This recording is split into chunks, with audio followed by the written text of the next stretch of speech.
नमस्कार। आदर्श शिक्षण संस्थान जोधपुर में ऑनलाइन क्लास में आपका हार्दिक स्वागत, अभिनंदन। आज हम पढ़ेंगे कक्षा द्वादशी का अर्थशास्त्र विषय का पहला अध्याय अर्थशास्त्र का परिचय, जिसमें हम एक टॉपिक लेंगे अर्थशास्त्र का अर्थ और उनकी परिभाषा। उससे पहले सामान्य जानकारी। मानव सभ्यता के आरंभ से ही मानव की विभिन्न प्रकार की आजीविकाओं पर निर्भरता रहती है। यानी अपनी आजीविका है, अपना जीवन चलाने के लिए वो अनेक प्रकार के आजीविकाओं पर निर्भरता करता था। आदि मानव का जीवन यापन है वो आखेटन पर आता रहता है। आखेटन आदि मानव का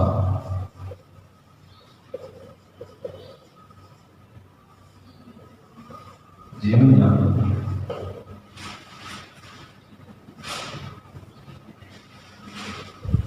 आखेटन पर आता है।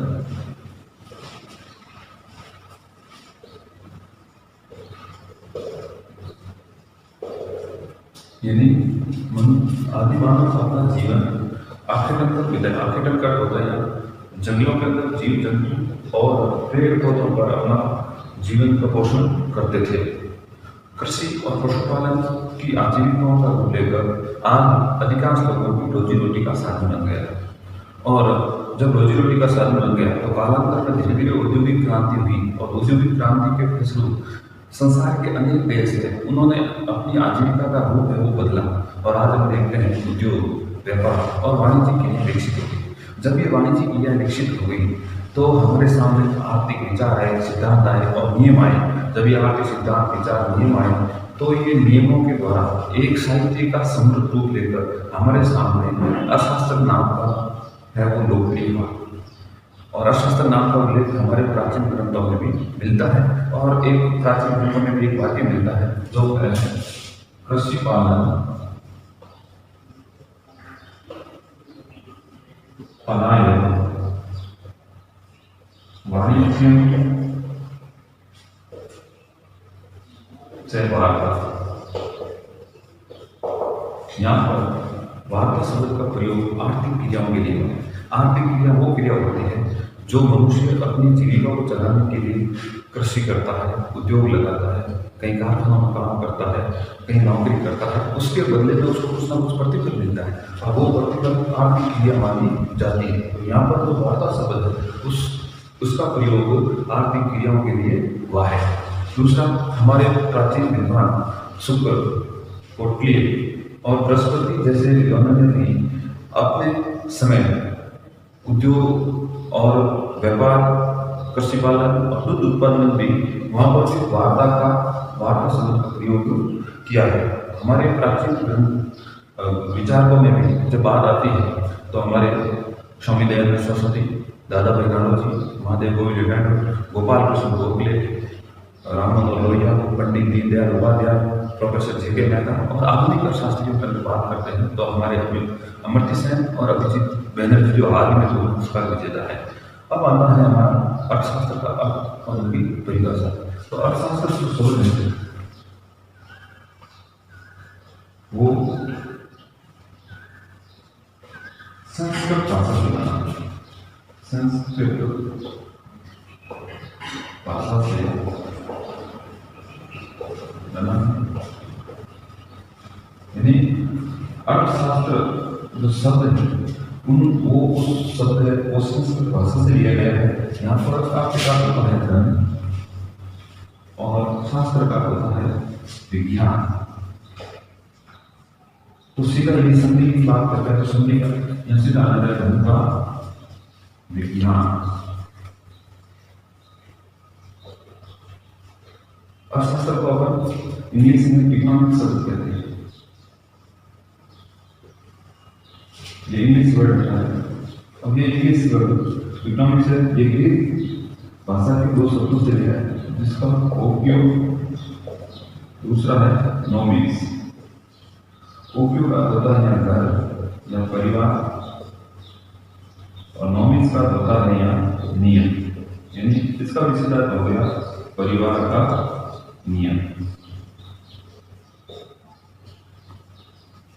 अर्थात गृहिणी परिवार की सीमित आय से अधिकतम आवश्यकताओं की पूर्ति किस प्रकार करते हैं उसका अध्ययन हम अर्थशास्त्र के अंदर करते हैं।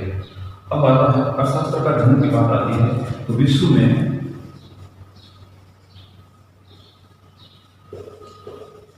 अर्थशास्त्र का जन्म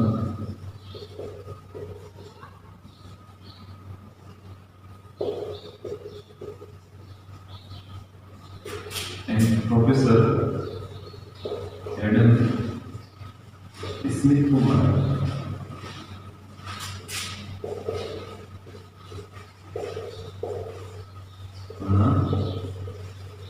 जाता है।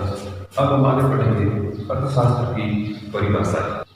जब परिभाषाओं की बात आती है तो अनेक अर्थशास्त्रियों ने एक दूसरे अर्थशास्त्री का विरोध करते हुए या उनकी परिभाषा का आलोचना करते हुए सब अर्थशास्त्रियों ने अलग अलग ढंग से अर्थशास्त्र को परिभाषित किया है। हम यहाँ अर्थशास्त्र की परिभाषा को मुख्य 5 भागों में बांटेंगे।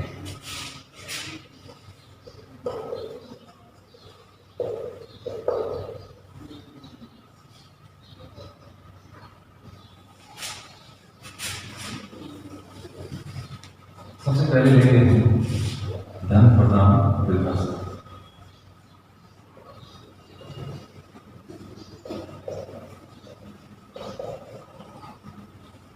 दूसरा हम लेंगे कल्याण प्रदान परिभाषा।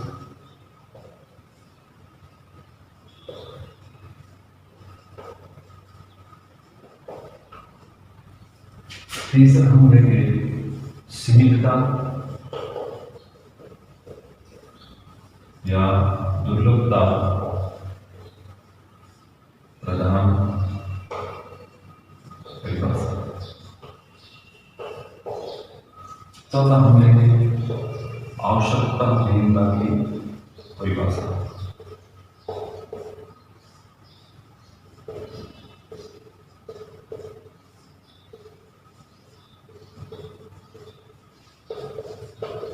और 5 लेंगे हम विकास या आधुनिक परिभाषा। तो सबसे पहले हमारे धन प्रदान परिभाषा। धन प्रदान परिभाषा देने वाले थे प्रोफेसर एडम स्मिथ, जो अर्थशास्त्र का जनक माना जाता है। यदि उनकी 1776 के अंदर प्रकाशित हुई। उनका नाम है an inquiry into the nature and causes of the wealth of nation. उस पुस्तक में उन्होंने अर्थशास्त्र की परिभाषा करते हुए कहा कि अर्थशास्त्र एक धन का विज्ञान है। अर्थशास्त्र एक धन का विज्ञान है। और उन्होंने कहा कि जो अर्थ है वो धन से संबंधित है और अर्थशास्त्र है जो जिसके अंदर धन का अध्ययन किया जाता है वो शास्त्र अर्थशास्त्र कहलाता है। दूसरा, एडम स्मिथ ने भी जेबी सेफ और हॉकर ने भी समर्थन किया है और ये कहते हुए कहा है कि अर्थशास्त्र एक धन का विज्ञान है। दूसरी परिभाषा थी हमारी कल्याण प्रदान परिभाषा। ये परिभाषा देने वाले थे professor Alfred Marshall, professor Adam Smith. और प्रोफेसर मार्शल ने प्रोफेसर एडम स्मिथ की परिभाषा की आलोचना करते हुए कहा है कि एडम स्मिथ अर्थशास्त्र को एक धन केंद्रित विषय मानते हैं, जबकि ऐसा नहीं है, क्योंकि धन एक साधन है और मनुष्य के द्वारा ही उनको एक साधन के रूप में काम में लिया जाता है। दूसरा, प्रोफेसर मार्शल ने कहा है कि जो अर्थशास्त्र है वो आर्थिक कल्याण या मानव कल्याण के है वो उनका अनुचित है। अनुचित इसलिए कहा है क्योंकि प्रोफेसर मार्शल कहता है कि जो धन है वो मनुष्य जो कार्य करता है वो धन से प्रेरित होकर कार्य करता है, लेकिन धन के अतिरिक्त भी मानवीय भावना भी होती है, जैसे प्रेम की भावना है। यदि अभी एग्जाम्पल देखा जाए, जैसे इस कोरोना महामारी के अंदर पुलिस के साथ पुलिस मित्र बनकर जो सेवाएं ले रहे हैं, क्या वो धन से प्रेरित होकर काम कर रहे हैं? ऐसा नहीं है। इसीलिए प्रोफेसर मार्शल कहता है कि अर्थशास्त्र है वो कल्याण का विज्ञान है, मानव का कल्याण समझता है, एक भौतिक कल्याण के रूप में प्रोफेसर मार्शल ने अर्थशास्त्र को माना है। और एडम स्मिथ जो धन प्रदान का है उनकी कटु आलोचना की है। और प्रोफेसर मार्शल ने कहा है कि जो धन है वो मनुष्य के लिए है। धन किसके लिए है? मनुष्य के लिए है। मनुष्य कभी भी धन के लिए नहीं है। इसलिए यहाँ पर मनुष्य है उनका कल्याण या बहुत महत्वपूर्ण माना है। फिर बात होती है इसकी परिभाषा सीमितता या दुर्लभता प्रदान परिभाषा। सीमितता और दुर्लभता प्रदान परिभाषा देने वाले थे प्रोफेसर रॉबिन्स। प्रोफेसर रॉबिन्स ने अपनी पुस्तक 1932 के अंदर प्रकाशित हुई। उस पुस्तक an essay on the nature and significance economic science के अंदर उन्होंने अर्थशास्त्र को एक सीमितता या दुर्लभ प्रदान माना है। यानी कहते हैं कि जो संसाधन है वो बहुत सीमित है, दुर्लभ है ना। तो उन्होंने अर्थशास्त्र को एक सीमित आय व असीमित आवश्यकता से संबंधित